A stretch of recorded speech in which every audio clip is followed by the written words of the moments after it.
ఏం స్టోరీ? గాడిద గాడిద గాడిద స్టోరీస్. ఒక రోజు ఒక రైతుని రోజు గాడిదలో ఉప్పు మూటలు దొడ్డి మూటలు పెట్టుకుపోయి అక్కడ అమ్మేస్తున్నారు. షాప్లో అమ్మేస్తున్నారు.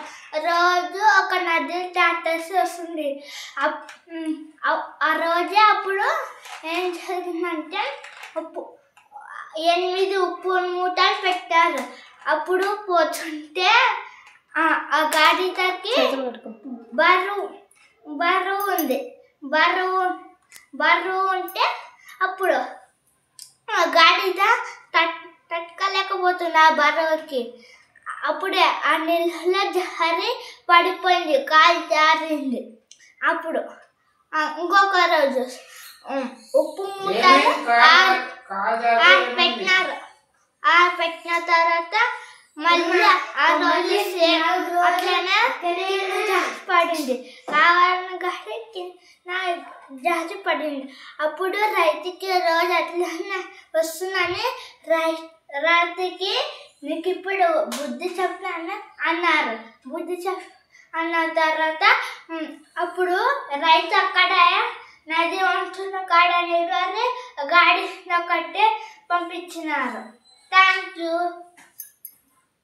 నెక్స్ట్ దేవి ఛానల్కి స్వాగతం అండి. అందరూ మా పిల్లలు స్టోరీస్ చెప్తారంట. డైలీ టీవీలో స్టోరీస్ చూస్తున్నారు. ఈరోజు ఒక్కొక్కరు ఒక్కో స్టోరీ చెప్తున్నారంట. పెద్దోడిది అయిపోయింది, ఇప్పుడు చిన్నోడు.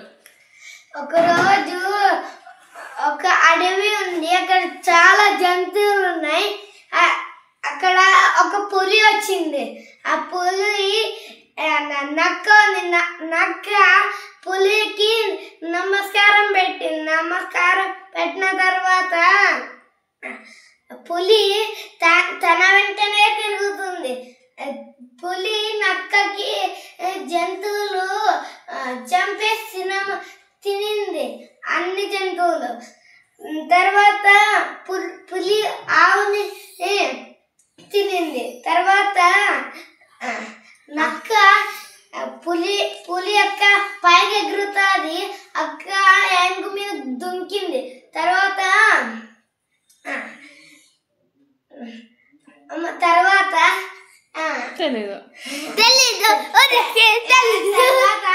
గట్టిగా కొరికింది నక్క ఏనుగు పైన. తర్వాత ఏనుగు పొడుగు ముక్కు ఉంది కదా, దాంతో కింద పెట్టి ముక్కుతో కాలుతో తొక్కింది. ముక్కుకి కాళ్ళతో గట్టి తొక్కింది. ముక్కు పట్టుకొని కిందేసి కాళ్ళతో గట్టి కొట్టింది 2 కాళ్ళతో. అవును. తర్వాత పులి అక్కడి నుంచి చూస్తుంది.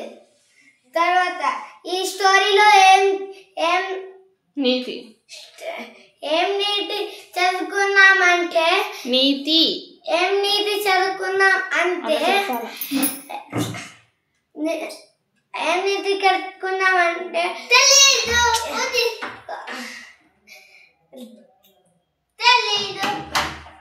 ఉద్దేశ్కి తెలీదు. నేను చెప్తా. పనులు చేయకూడదు. ఏం నీతి? కావాలని పనులు చేయకూడదు. కావాలని అవి అండి ఈరోజు స్టోరీస్. మీకు ఏమైనా అర్థమైంటే కామెంట్ చేయండి. Please subscribe. బాయ్.